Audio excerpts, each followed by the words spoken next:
Hi.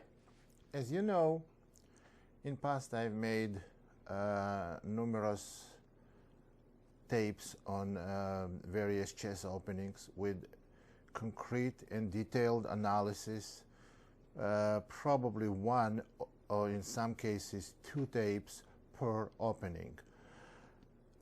And I've made overall over 20 tapes on openings. But some players have general problem with playing openings in a tournament, and they either do not wish to study detailed openings, or they don't have time, or they have difficulties. For those players, we want to make, I'm making now complete opening repertoire, the easy way, quick way, something you can learn and play overnight. Now, of course, it's not going to be as the analysis on of these openings and this preparation is not going to be as complete, as detailed as on these separate videotapes, but it's going to give you at least the window for the opening, for the middle game. So that means you can bypass the opening without getting bad position. So it's very brief. What is going to suffer in this case? It's going to suffer quality of the opening, and you cannot be as ambitious if you study it this way.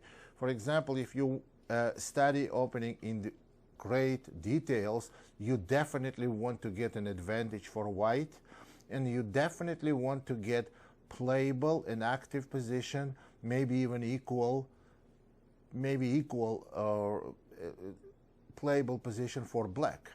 So what we're going to try here, we're going to try to get for white positions where you have clear plan to play, but you may not have real advantage, because that's what you can learn quick and easy way. So remember, we have like little over 2 hours for white whole repertoire, and a little over 2 hours for black. So we cannot pick the opening, analyze it in full details, and every opening black might choose, and every opening white may choose against us. So we have to be very brief, basic points make, and if you need further analysis and look at the same openings in some detailed analysis, then you're going to have to use some opening books such as MCO, BCO, or ECO, Encyclopedia Chess Openings, Bets for Chess Openings, or Modern Chess Openings. So let's start with the opening repertoire for white. Again, some of you may be E4 players, but some of you may be D4 players. Again, we cannot put it all on one CD or DVD, on one tape, or on one disc. So what I will do now, this will be designed, this repertoire will be designed for the D4 players. You know, when you play white, choosing the opening mostly is up to black. White can choose certain variations in that opening, but the opening itself is chosen by the black. So D4. Well, we know when white plays D4, there are numerous of different openings. Some of them are even very rarely played openings, and as I mentioned before, we don't have time to go into quick details. The openings are such as D5, and D5, after D4, D5 is not the opening. We can get, by playing C4, we can get to Slav Defense, where black plays C6 on second move. with Queen's Gambit decline after e6, or with Queen's Gambit accepted after d takes c. Also, there are moves like knight c6, that's separate opening. Also, bishop f5 is also separate opening. So now what I'm going to do, I'm going to cover all those openings, but it's going to be brief guide for you, and if you need more information, you have to get help from the opening manuals. So first move is d4, and let's start in the random order. We have to cover, out of big openings, we have to cover Queen's Gambit declined, Queen's Gambit accepted, Grunfeld Defense, King's Indian, and Nimzo-Indian. Well, other openings are Chigorin Defense, or Dutch, or maybe even b6 and e6, whatever it's called in various different countries or various different books. They call it differently, those openings. So let's go with d4, d5. I want to start with Queen's Gambit decline. d4, d5, c4, e6. Now, you want to learn this opening quickly and make sure that you get playable position with a view, with a good view on a middle game, that you know what you're doing in the middle game. What I suggest, to go knight c3, knight f6. This is the most common way. C takes d, e takes d, and now bishop g5.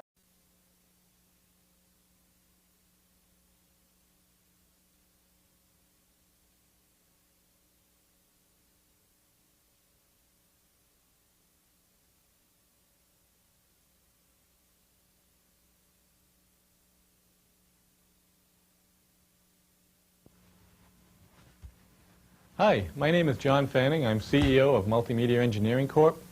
I'm here today to introduce International Grandmaster Roman Djindjiashvili in a new series of instructional chess videos. Before we begin, I'd like to read a few excerpts from a letter we received from Barry G. Baldwin, a satisfied customer from Roman's first series. I recently had an opportunity to review 4 of Roman's tapes, which I found not only enjoyable, but from an educational standpoint, far better than any other learning medium I have studied to date. I began seriously studying chess in college, reading through dozens of books, and playing through literally thousands of games. Roman's videos were, for me, the best educational medium. They educate, they motivate, and they make learning fun. Roman's style is a no-nonsense, vigorous expose of chess concepts, philosophies, and ideas. I took private lessons with Samuel Reshevsky for several years until he passed away. He recognized Roman's abilities and recommended him to me for future lessons. No higher recommendation did Roman need. I'm probably expert strength, and with these videos there is no doubt that I could become a strong master. Thank you, Roman, for sharing your great knowledge, your wit, and repartee. I look forward to future videos which will provide years of chess enjoyment and an increased understanding of the game. I'm sure that you'll enjoy these videos as much as Barry Baldwin. Thank you. Hello. I want to introduce you today to the easy way to play against queen-pawn openings. What I mean by that, if white plays d4 and after knight f6, white does not continue with the second move c4, which will give us one of the openings that we analyze on different tapes. So white has here several different options. They can play bishop g5, which will create Trompovsky attack or Trompovsky opening, or they will try to play knight f3, which can lead to some kind of positions of queen's pawn opening, or they may try to play after knight f3, e3, and the c3 for call opening, or knight f3 and bishop e4 with London system. Now, we cannot get into detailed analysis of every one of these systems. We certainly don't have enough time and material for that, and also you don't want to have too much to study from. So what I would recommend is easy way through the opening. After d4, knight f6, let's start, for example, with Trompovsky attack.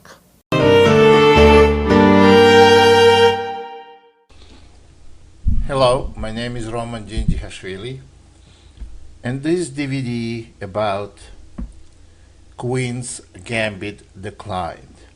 But before we start, I have to tell you a few things about this particular DVD, what it's going to be about, and about Queen's Gambit declined. This DVD by no means is for professional chess player, because for professional chess player, when you make DVD with the opening like Queen's Gambit declined, you have to have there like every popular variations, every move, and explained in details. And you definitely cannot do it on one DVD. You need a lot more DVDs than that. Also, I want to tell you about Queen's Gambit declined opening. This opening is by far the oldest opening in chess theory, and also by far is most lasting. Lasting, I means that it was very popular in the beginning of the last century, and it's very popular today. Of course, it's modified, it's changed, a lot of things are changed, a lot of new varieties of playing this opening.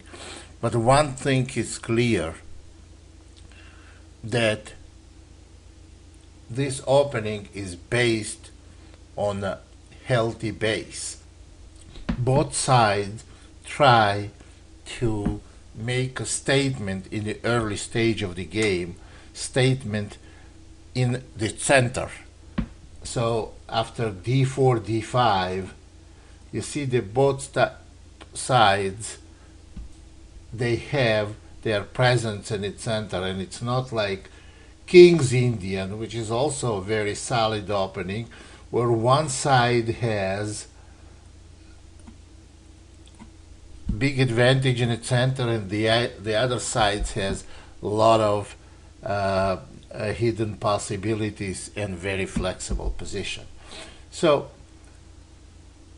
in 1920s, 30s, Queen's Gambit was very popular. Even if you take match Alekhine Capablanca, almost every game was played with Queen's Gambit decline. Take players like Steinitz, Lasker, and Alekhine Capablanca, and Nimzovich even. They all played Queen's Gambit declined. And today, Kramnik and some of the top players, actually most of the top players, they play Queen's Gambit decline for black. And I would say that even Slav Defense, that is so popular, is one of the varieties of Queen's Gambit decline.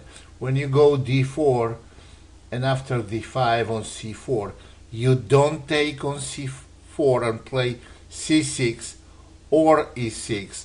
They are all varieties of Queen's Gambit declined.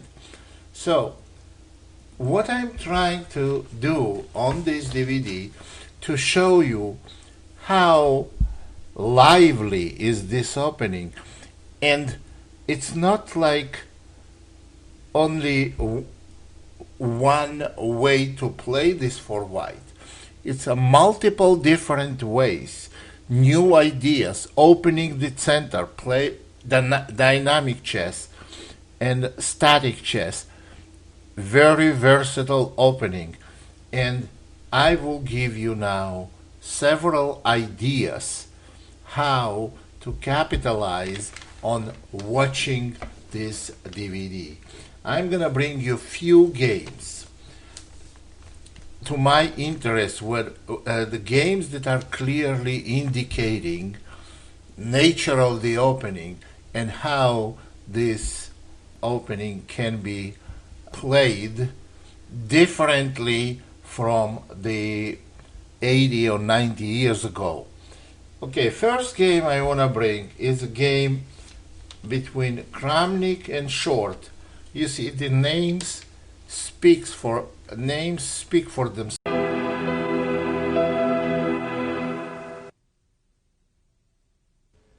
The orthodox Queen's Gambit declined. That's to say lines where black plays 2 c6 or 2 e6 is an extremely popular opening at all levels of chess. Black offers no direct challenge to white's opening. Instead he blocks, neutralises and only later hopes to assume the initiative. Now obviously this video offers no quick fix. That's not possible. But what I can suggest to you is a reliable, easy to learn method which puts black very much on the back foot. That's to say the lines with c takes d5, the exchange variation. Now perhaps this exchange implies simplification to you, but nothing could be further from the truth.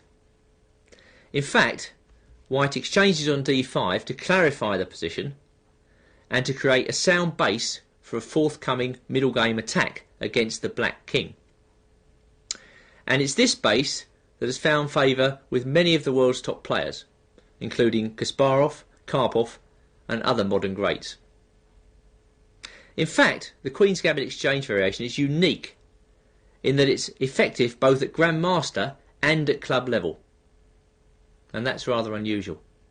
Truly a difficult variation for black to handle. Well, the first thing I like to do on the video is to take some of the pieces off the board and show you how the typical Queen's Gambit exchange pawn structure works in favour of white and how the ideas map out. And the exchange of pawns at d5 produces an asymmetric pawn position which gives both sides winning chances.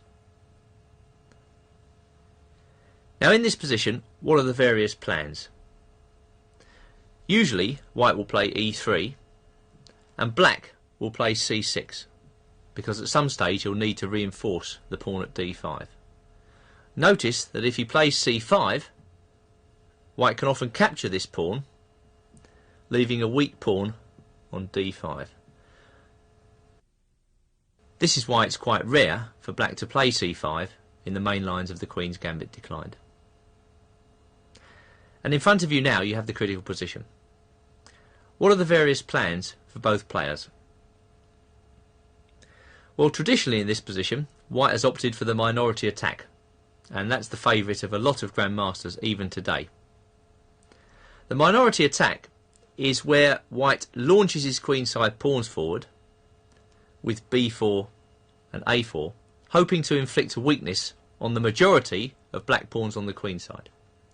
And the way he usually does this is to play, for instance, let's say b5 and take on c6.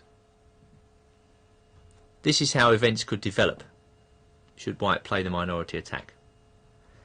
And if I may be allowed to add a few more pieces, white will often put his major pieces on the queenside files, something like this, either to take on c6 or maybe something like this with the hope of penetration on the b file. And that is a fairly simple and for a long time was a very effective way to play for white. Now the trouble with this position from my viewpoint is that, well, black's just not going to sit there throughout the game and allow himself just to be tied down to some weakness. And he usually seeks his counterplay by an attack on the king side. And this is why I won't be recommending this particular system to you on this video. It's because psychologically, okay, you might go in and win one of black's queenside pawns, but you will always have to face a raging black kingside attack, which you may or may not find it easy to beat off. For instance, a typical piece placement for black in this variation, if I may be allowed to put some pieces on the board, would be something like this. And what we're seeing here is white maybe launching an attack down the queen side, going in, taking a pawn, but at the same time facing this onslaught. And I don't believe I want to allow my opponent such an onslaught against my king. Let us do the attacking. It's a fact that 1d4 is probably the most solid move that white can make. White takes the centre and his pawn on d4 is solidly protected. I'm going to be forming a repertoire for white using Queen's Gambit-like structures over the next 30 or 40 takes, and I hope it will be very useful to you. It's designed for players under 2200, although there is no reason why players over that level could not use my suggestions. And we're going to start by looking at the Queen's Gambit, because I think this is the most fundamental opening that black can play. Indeed, I'm in the process of constructing a repertoire DVD for black using d5. You can expect to face d5 about 50% of the time that you open 1d4, especially in these days when the Queen's Gambit declined and the Slav defences are so popular. So we're going to start off by taking a look at the Queen's Gambit declined, where black plays very straightforwardly with e6 and then knight to f6. And against this, I'm recommending the exchange variation. C takes d5. I believe this is straightforward and gives white a clear plan for the middle game, which is exactly what the club player needs. Black takes back with the pawn, and now white pins the knight on f6 with bishop g5. Black plays c6, and the main line position is reached after e3, knight bd7, queen c2, bishop e7, bishop d3, castles, knight to f3, and now rook to e8. This is one of the base positions in the entire opening complex. Now this is actually a far more interesting position than it looks, because white has quite a few options here. Clearly his main decision at this point is where he's going to castle. If he castles on the queen side, he really commits himself to all-out attack against the black king. If he castles on the king side, then there are various plans available to him. A minority attack, play in the centre, with rook a, e1 and e4. White has some choices. But I'm going to recommend quite a cunning move here, where white waits one more turn with h3 and forces black to commit himself. I believe this is a very interesting little twist to the Queen's Gambit exchange variation, and it's been played by quite a few strong players. I remember first seeing this idea in the games of Lazos Portish. And my first game comes from the Vikensay Grandmaster Group in 2010 between two of the world's top players, Luke Van Whaley playing with white, Dutch number 1, and Nigel Short from England, graded 2696. And in this game, Nigel played the straightforward move, knight f8. I mean, I think that is probably the most... Now we come to a very important complex of opening systems, the Benoni complex, where black plays 2c5. There are several separate systems which we have to consider. Certainly I think white should play d5 in this position, establishing a wedge in black's camp. That's the only real move to go for a substantial advantage out of the opening. And now we're going to take a look at the modern Benoni, with black playing e6, the Czech Benoni, where black plays e5, and possibly the most important opening of all in this complex, the Benko Gambit, where black plays b5. So there is quite a lot to cover. But firstly, the modern Benoni with e6, a very sharp opening system, whereby black voluntarily inherits a weakness in the opening. That's the backward d6 pawn. But in return, he gets the promise of very active... We now come to the thorny problem of what white should play against the King's Indian Defense. Now the King's Indian is a very elastic opening which has defied all attempts at refutation over the years. Even the great King's Indian destroyer Kramnik was recently seen employing this opening in the Dortmund tournament of 2012 against Jan Gustafsson and winning an extraordinary game with it. So the King's Indian is a very formidable foe. I've chosen a very uncommon line against it, where white plays knight f3 first and then bishop f4. This is a hybrid of the London system, and I think it's going to come as a complete surprise to your opponents. However, in recent times, several grandmasters have picked up the cudgels on white's behalf and have been scoring very well with this unusual move. So we're going to kick off with a game from the European Championship played in Plovdiv in March 2012 between two grandmasters, Ivan Sokolov playing with the white pieces and Vladislav Nevednichi playing with the